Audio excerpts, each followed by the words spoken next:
Welcome, everyone. Happy Tuesday evening. Welcome to Next Level Live Interviews. This evening, we have beautiful Karen Austin with us.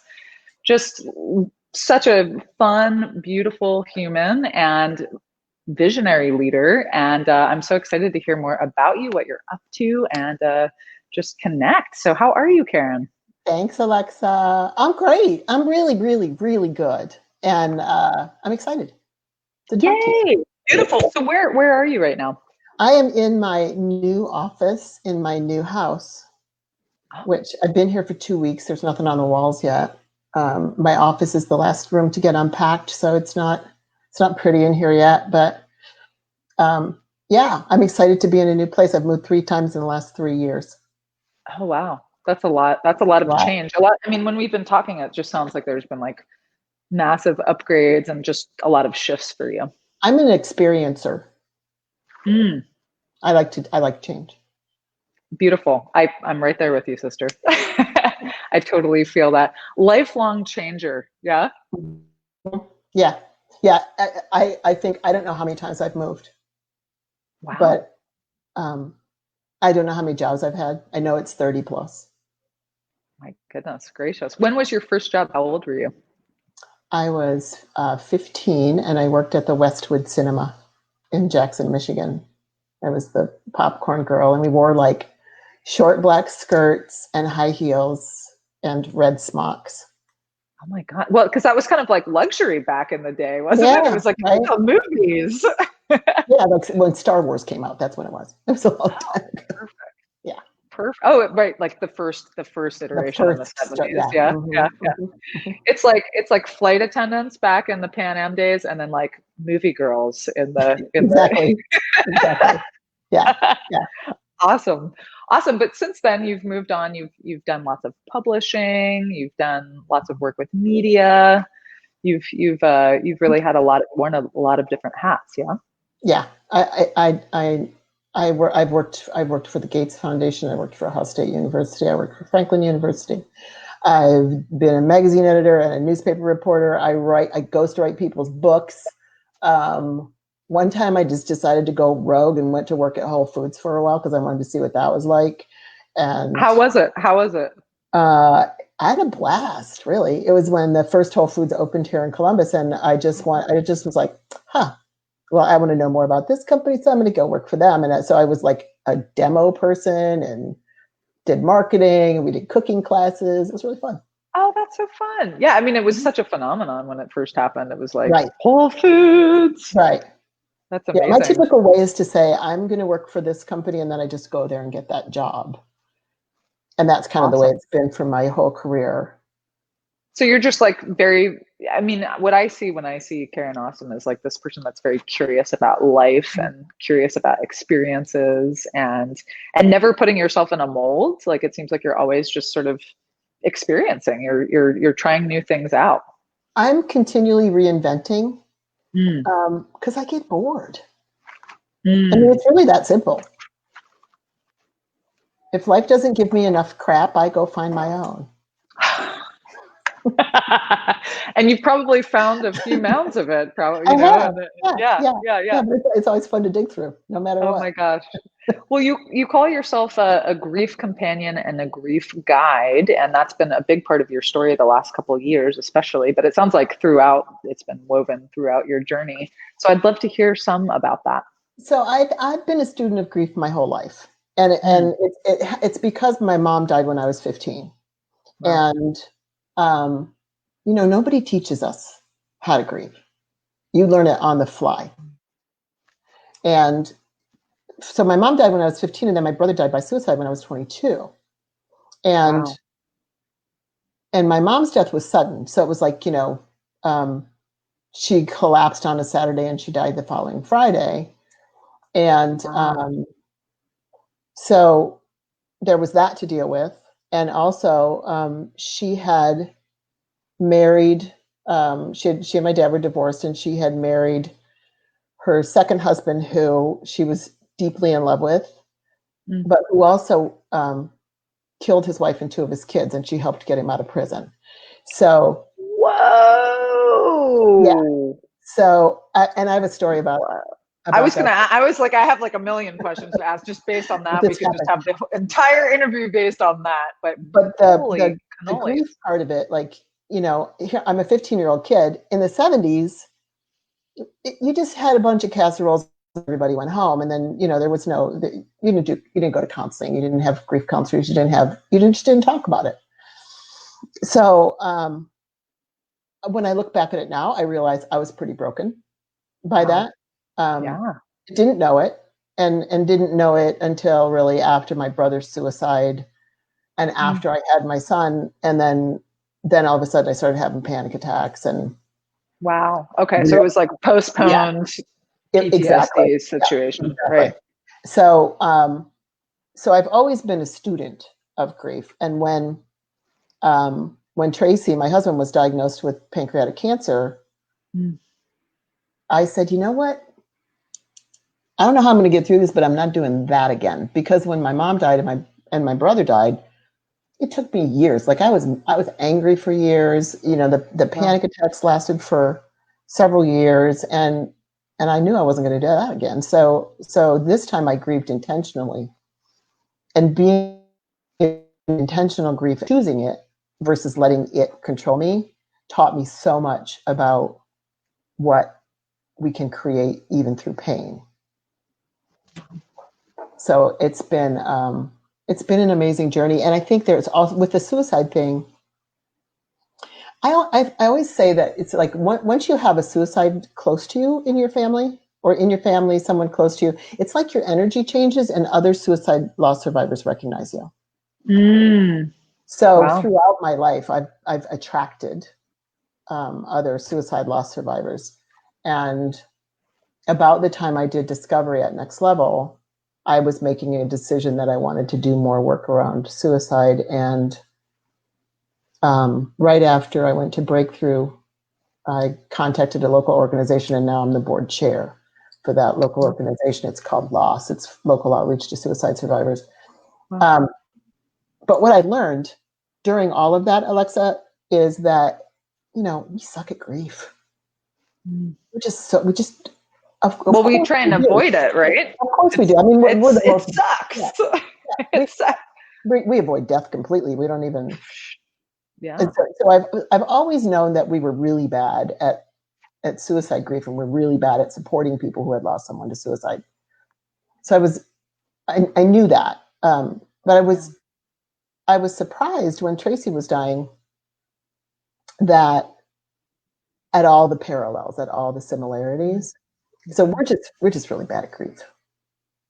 Well, so what did you know? First of all, I want to just that we have a comment here from Natty Velez, who says, I relate to Karen. I was stuck in my grief when my grandmother committed suicide. So somebody who's also experienced that journey. And so I'm wondering from you, what was the difference between choosing it versus just having it sneak up on you and take over your life? It sounds like it did take over my life. It was. I always say that if you have unresolved emotion, and you don't deal with it, it'll go in the basement and lift weights and get stronger until you're and it's very until you face it. It will wait. And that's what happened to me, but I didn't know it was happening at the time. And I think it happens to a lot of people, and they don't know that what they're really dealing with is grief. The difference for me in choosing to grieve intentionally versus letting it take over my life was that I started to do research, and I started to do some reading, and I gave myself permission to grieve Tracy while he was still here. And to grieve our marriage, and to grieve our dreams, and to grieve all the secondary losses that come when you lose someone, especially someone you've been with for 20 years, especially someone you really like. Like, I really loved Tracy. He was a great guy. We had a great marriage. So, being intentional about it and befriending it, I still say to this, it's been 3 years last week since Tracy died. Wow. And I still when that stuff comes up, I'll be like, okay, what do you have to teach me? What do you got? Because by owning it then I decide what it does to me. Mm. Unlike Yeah. the other experience where it was just panic and anger and, Coming out sideways. Yeah. Coming out. Do you feel like most emotions, like most unexpressed emotions, tend to go down to the basement and lift weights? I love that term, or that phrase. That's like so powerful. Yeah. It's like an addiction almost, right? Mm-hmm. Oh, it can be, for sure. For sure. You can get super comfortable in pushing down your emotions. It's way easier. It's way easier. It's kind of like what a lot of the world is doing on autopilot, right? Like, oh, I'm pretending not to know about that trauma. And that's one of the things about like we have grief for all kinds of things. Like my son's car blew up this week and he's grieving his car. He loved his car. It's different when you lose someone that you're so attached to it, and especially with suicide grief, because I facilitate suicide support groups for people who have lost people to suicide, and the suddenness of suicide, suicide, experiencing someone's suicide can throws you so far out of your comfort zone, you feel like you're in another universe. Wow. And deep grief does that. Like, it just takes you completely out of your comfort zone, and you don't have any choice except to either deal with it or start to push it down. And choosing to deal with it is one of the greatest gifts in my life. Giving myself permission to do that, to feel that, to be in it. I cried for a year all the time. Like, people would be like, oh, Karen's here, she's crying, but she's here. It just was what I just leaked for like a year, and I just let it come. I just let it flow. I didn't care. I still don't care. And so now you hold space for people who are going through similar experiences. I'm a trained grief companion, which is a model that a grief he doesn't like to call himself a grief expert because he doesn't want to be the expert on anybody else's grief, but his name is Alan Wolfelt, and he's written like 72 books on grief. Whoa. And he's been guiding people through grief since he was 18 years old, and he's now in his 50s. He has a center for grief and loss in Colorado, and he's the first one that said to me, I was there. I met him at a suicide conference, and he was the first person that said to me that anticipatory grief is a thing. It's okay. You can grieve someone while they're still here. Wow. While they're dying. And that was such a huge gift to me. Wow. To be able to start that process while Tracy was still alive, and be able to feel my emotions and be okay with it. Yeah, and I just want to let everybody, cue anyone in who's watching that, Tracy is well known in the community. I mean, many people love and knew Tracy, and were with you guys on your journey as much as they could be. And, like Chris Hawker tells stories about Tracy and the way that you guys, brought his intentions into every day and made a difference for the people around you every day, and really made it public on social media so that people could every day. We got super vulnerable about it. And I continued to post for probably 2 years after Trace died, my experience of what it's like to process that. Yeah. And now you're starting a podcast in the near future around this. So I had this, I've been wanting to do something. Like, I have a vision to completely transform the way that we collectively experience death and grief and mourning. Wow, that's powerful. We think grief and mourning are the same thing. They're not. Grief is all the internal processing. It's all the emotions that you feel, and mourning is the external. We don't mourn. Collectively as a society, we don't mourn. We don't have funerals. If we do have funerals, we call them celebrations. And we don't. So the mourning process, that starts with the funeral. It's the beginning. We think it's the end. It's the beginning of the process of mourning someone that you loved. And so we don't talk about any of those things. There's just so much great stuff in it that we're not experiencing because it's easier to avoid it. I mean, Tracy's funeral was I had more than one person come up to me afterwards and say, "This is the best funeral I've ever been to." And one person came up and said, "I would have paid to go to that funeral." Well, I mean, you guys had like 1,000 people there, Oh, didn't yeah, it you? was Like crazy. Yeah, something amazing yeah, like that. Yeah. yeah. And Wow. and it was a so we shared everything on social. And Tracy had all these different groups that he interacted with for his entire life. You know, I mean, he kept friends for life, and he had his softball guys that he played with every summer for 30 years, and he was a Wow. Special Olympics coach, and he had Toastmasters, and he had his work people, so, and basketball. So throughout his death journey, all of these people were following what we were posting.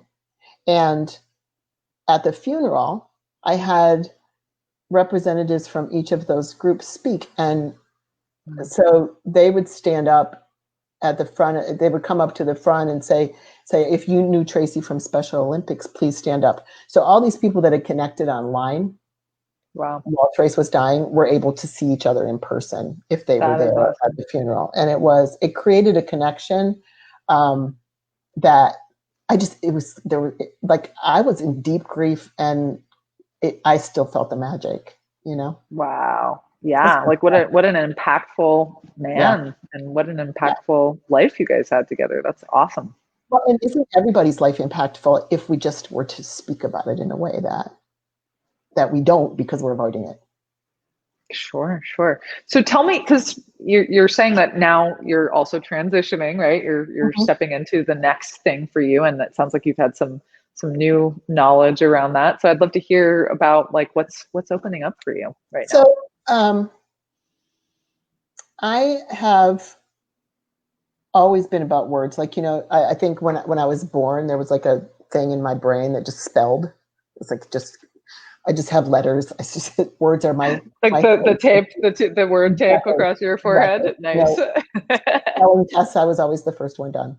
It's just I like words, and I like to put them in sentences and make things out of them. And so I've done that my whole life. And lately I've been writing books for other people. I've written several. I ghostwrite books for people, and I was in the shift training the other day, and I was talking about what I do with my small group, and I was explaining that I ghostwrite books for other people, and I'm writing really memoirs for people right now. I'm writing Wow. memoirs for a couple of clients, and all of a sudden it dawned on me, like, why don't I write my own memoir? My life, my One of life's those far more aha interesting, moments, right? right? So it never occurred to me. I have a book on Wow. grief going. I have a book on my brother's suicide going. Uh-huh. It never occurred to me to write like my own memoir. That's amazing. So I think I'm going to go Do in you know that. how many people are going to be thrilled when you come out with your memoir? I mean, people are like, "We want to know what Karen is up to." Like, Where's the just chapter on her mom was being married to a guy who killed his wife and two of his kids, like that? yes, just that. We could make a movie about that. I feel like for sure. So I have landed on several different versions of what I want to create, and everything I do, I want to include love and laughter and light. I mean, Mm, you can be love, laughter, and light and be in pain. that's You awesome. can. It's not always easy, and it doesn't happen every day, and it goes in waves, but you can do it. It's possible. It's the both and. We live in an either or society, we live in Mhm. an either or world. And so we don't think that it's possible to be happy and sad at the same time. It is. It's possible. And not only is it possible, it's deeper. It's a deeper life. Mm, I Um, love that. so so I have thought for a long time now that I was just going to work in grief. I was just going to like write some stuff about grief, and I was going to companion people and maybe coach people who are in grief. And then a couple of weeks ago, when I was making my move, Tracy and I had a dream to live in downtown Columbus, and we were pretty much close to that. He had just gotten his dream job downtown when he was diagnosed, and so we had always planned to sell the house and move downtown. So after he died, I sold the house and moved downtown, and I lived in the unit that the same version of the unit that he wanted to live in. And during COVID, I realized that that dream had been lived. Like, Totally. and I was ready to do something else. So I moved, and on the day after I moved, I went to the chiropractor, and I'm laying on the table, and all of a sudden I started like sobbing. Oh, wow. And he's used to it because that's what I do. But what I realized was that in the last 3 years, so when I was in FIT at Next Level. So for those who are watching that might not know about what FIT is, it's facilitation and transformation training that we have, which is like basically once you've done all of our other leadership trainings, then you come do this, which is like super epic. And in fact, Karen right now is like the captain for our current FIT. So shows you how much work Karen's done on herself and how much you've invested in emotional intelligence and being a leader in the world. So yes, continue. So I realized at one point during FIT, as we got toward the end, that I was beginning to untangle my energy from Tracy's. You know, I mean, we were married for 20 years. You take on an identity as someone's wife, and your energy really does become tangled. And I saw it like as the balloons from In Up, the movie, you know, where all those balloons are. So for me, that was that untangling. So I realized I consciously kept that process going. But then at some point, I realized that I had gone from like being an identity of Karen and Tracy. I shifted from an identity of Karen and Tracy, and I mean that energetically and emotionally. I had gone from Karen and Tracy to Karen without Tracy. But I didn't realize that I had gone there. And then on the morning that I was at the chiropractor, which was the day after I moved, and I had this epiphany, I was like, oh my God, I'm Karen. Like, I'm just me. I'm just me. Like all of a sudden, like the energy, and I don't know like who that is now. I'm certainly not going backward. I'm always moving forward. So definitely, who is that? And what I realized was that when it comes to grief, I don't want to just play with grief. I want to play with life too.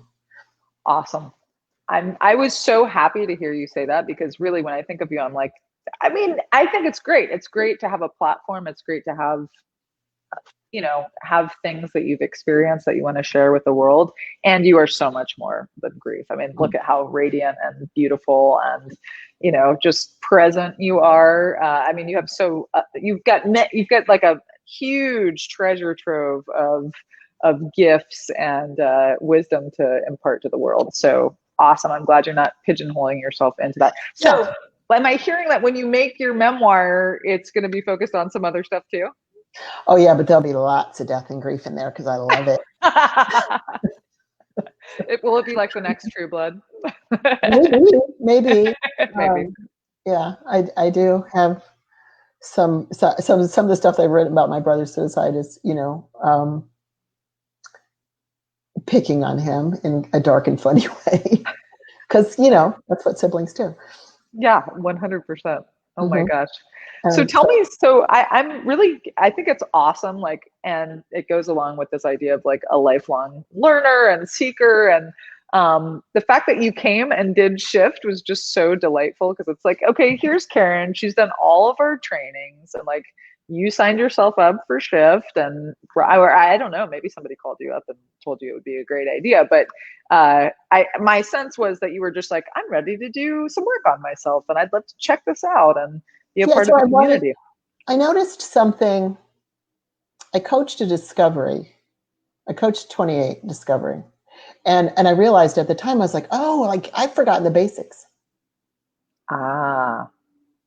So I wanted to get back to basics, and I wanted to go into it curiously without being attached to what I think I know. Yeah. And to be present without judgment. And the other thing that I wanted to do was I wanted to do it with my son. Awesome. So we did it together. He came over here, and we haven't seen each other that much in isolation because he works retail. So it was really nice to just hang out with him. Like, he was in one room, I was in the other room. Nice. And And it was a great bonding experience for us as well. Was this his first training and his first No, he's done experience with Next Discovery and Level? Breakthrough. He did both Okay. Discovery and Breakthrough, but he did it while Tracy was dying. Okay. And so I thought, a refresher for him would be good too. And he thought the same thing. So Yeah. yeah, So it was what really did great. what did you get? Sorry, I didn't mean to interrupt you there, but what did you get out of the experience? What was it like for you? What I took away from Shift was number one, that's where I realized that hadn't written a memoir of my Awesome. own. Um, Yeah. And the other thing I got from it was how, like, I wanted to attend an online training. We've been doing FIT online, but I hadn't been to an online training. And I wanted to see what it was like. And I wanted to see how people shifted. And it was really great to see that it works online. Yep. And to meet some new people. And yeah, I feel kind of senior in life. So it's kind of nice to be in a place of student. Yeah. Yeah. That's beautiful. I love that. Are you a much different person than you were when you first came into Discovery? Like, what was that? Was that a challenging process for you? Was it easy for you to say yes to come to the trainings, or were you like a no? Like, It wasn't an easy yes. So Tracy and I were in a Toastmasters group that Lewis Howes was in years ago, and I've heard about that Robin epic Starr was in the same Toastmasters. Toastmasters group, and Yep. so Robin Starr, who initially invited me to Discovery, I'd known her for years, and all of a sudden I started seeing her like different. She was different, and she called me one morning, and it was winter, and I had gotten out of my car, and I had already told her that I wasn't going to do this because she walked me out from Toastmasters one day talking to me about it. I'm like, no, I'm not going to do that. It's too much money. I'm not a joiner. $500, so much Yeah, money, yeah. right? So all that. So she called me. I had gone for a walk at Sharon Woods Park, and it was winter, and the trees were all covered with cotton candy, snow. It was beautiful. And I get out of my car, and Robin's calling me, and I'm like, well, she never calls me. What's she calling me for? And it was like choose between having a walk in the beautiful snow and talking to Robin. So I took the call, and she starts talking to me, and she starts telling me stuff about herself that I didn't know. I've known her for years. And she started getting like vulnerable, and so Robin's kind of a smart ass if you know her. Yes, she is. She's got, And but it's so cute on her. it It's is. so cute. But Yeah. what she said to me was, and I had almost died the summer before that. Oh, Like I was in wow. intensive care and had to have blood transfusions and stuff. So I Wow. was in a place of transition anyway. And I thought I was going to do all these cool things, but what I was really doing was watching Hallmark movies in the winter. And she said, what are you doing? And I said, I don't know, I'm watching Hallmark movies and probably skipping my life's work. And she said, Oof. well, you should probably wait longer then.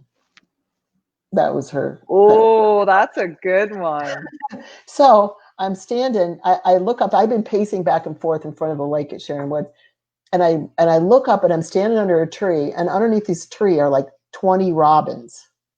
Yeah, Oh, because the ground had thawed enough that they could get to the worms. And at that point, I was like, all right, I'll go. you're like, serious sign right here. Yeah, Serious I sign. was like, okay, you don't have to hit me with a bat. I'll go. Wow. And I Okay. went, and I've been all in ever since. Oh my gosh. So that was like about 3 years ago then, huh? A little over 3 years? 4 years 4? ago. It was Okay. June 2015. Oh wow. 2016. Okay. It was in And 2016. okay, so you've gone all the way. You did Discovery, Breakthrough, VIP. You've come back. You captained VIP 20. Yep. Captain VIP 20. I captained relationships. Wow. I'm captaining FIT. Wow. Yeah. And what do you experience? Like every time, sometimes people can be a little bit judgmental about the path of leadership, whatever company it's with. It's like, if it's Next Level, they're like, oh, you just do everything that Next Level puts out there. But this is like really any company that's doing the transformational Sure. journey, right? But what is it that keeps you seeking? What is it that keeps you like continuing to come back and like what is that what's working for you there? A lot of it's the community. I have a really unique experience with the community because of what I experienced with Trace. And, I mean, one day while he was sick, Robin called and said, "What can I do for you guys?" And I said, "He feels like he's losing his mojo." And at 7:30 that night, we had 60 people in our backyard dancing. Whoa. I mean, wow. When it came time to plan Tracy's funeral, I knew what I wanted. I called one person from my VIP, one person from his VIP. They planned everything. Wow. It was remarkable. I could cry just talking about it now. So my experience is community based, but also I could not have experienced Tracy's death and my healing in the same way had I not been in leadership training. Because I'm continually willing to take myself on. I'm continually willing to take on my pain and my grief and to ask it what it has to teach me. Because I'm in charge. And the Hallmark version of you probably would have had a slightly different experience. You think? I think about that sometimes. Like if Tracy had died and I'd still been watching Hallmark movies, I'd probably be like still in that. I'd be like still in the lazy boy in our old house, just drinking some vodka and watching Hallmark movies. It would not be good. No, I mean, and look at you now. You're like camera ready. You're like about to like start writing your memoir. Like you're just taking off. It's amazing. I'm 63, and I'm going to continue to do this until I'm not here anymore. Incredible. So you're just like you're living life. You're maxing it out. I mean, I think that's such a powerful message because people get on autopilot and they start getting old, right? I mean, and like we were talking about this right before the interview. It's like, yeah, we're all getting older. Like that is what is going to happen for every single person. And I think when you start considering yourself old, your mindset shifts. Things are not as vivacious. People could certainly tell me that I'm immature for my age, right? Like I've definitely had plenty of life experience, but like I love having 25-year-old friends and talking about all the things. Like I want to talk about the things that adults want to talk about. I want to talk about the things that younger people want to talk about. I just want to have all the experiences because it's like, why not? We're here to have the experience. Exactly. And we're all going to die. Hate to say it, it's going to happen. We're all going to die. And somebody's going to be behind to grieve for us. And somebody's going to be behind to mourn for us. So if I can teach people how to do that while I'm still here as part of my journey, I'm going to do that. That's awesome. Are you experiencing more of that around COVID? Like what has anything shifted around your work that you're doing? I would say a little bit. I attended my first online funeral. And I know there are a lot of people who are not having memorial services because of COVID, and that's leaving a huge piece of mourning. Like the mourning is the beginning of the process of saying goodbye to someone, and if you don't have a service, then that you're skipping that piece, and that's when stuff goes down in the basement and lifts weights. Because grief and mourning are active processes. They don't happen on their own. That thing that time heals all wounds is bullshit. So where can people go to stay connected to you with this information that you're going to be putting out for your podcast? Like where can people follow you? And also caveat that it's probably you're shifting your perspective here, you're shifting your focus, so it's not all going to be around grief. Yeah. Right. So if you go to my webpage right now, it's KarenAustin.net. The first thing you're going to see is me with my face on a tombstone saying, "Let's talk about death." So, I'll probably change that to let's talk about life and death. I'm not really sure, but I would certainly want to have I want to continue to have conversations about death and grief and mourning. I just want to add more life to it. So KarenAustin.net. I'm Karen Austin on Instagram. My Facebook is like all of my names. I've been married 3 times, so it's Karen Bolender Mitchell Austin. Wow, that's awesome. And I couldn't add one of my names because Facebook said I had too many names. But your memoir might have all of them, perhaps. It certainly will have. Yeah, it will. Oh, awesome. Well, thank you so much for sharing with us this evening. That was fun. Yeah, it's totally awesome. And I can't wait to hear more about, what you're putting out there to the world and your podcast. And just continue to light up. My podcast will be called Life and Death and Lunch. What is it called? One more time? It will be called Life and Death and Lunch. Love it. Mm-hmm. Love it. Perfect. It's all about normalizing the conversation about death. So cool. Beautiful. All right. Well, thank you so much. Thanks everyone for watching and being here with us this evening. And if you want to go to workshops, the FIT workshop season is happening. I think our first workshop is it's like July 29th. July 29th. And we'll be doing workshops all the way through August and into the beginning of September. And a lot of them will be virtual. I don't know if anybody's doing anything in person yet. And they're all free. They're all free. So we'll post that as we get close. We'll have messages going out or marketing going out about it if anyone wants to join and take part. But it's going to be, how many students are in FIT right now? How many leaders? 28. Okay. So everybody's going to have an awesome, 2.5, 3 hour, pretty much and virtual. There's really good stuff. It's really good stuff. Yeah. I mean, there are people who are up to great things in the world. So I'm absolutely excited to see what they create. Yay, great. Well, thank you for being source for that as captain. And it was definitely our first FIT that we've ever produced online. So, that was and that's like super awesome to be a part of that. So thank you so much. And thanks everybody for watching, and we'll see you soon. Bye. Thank you.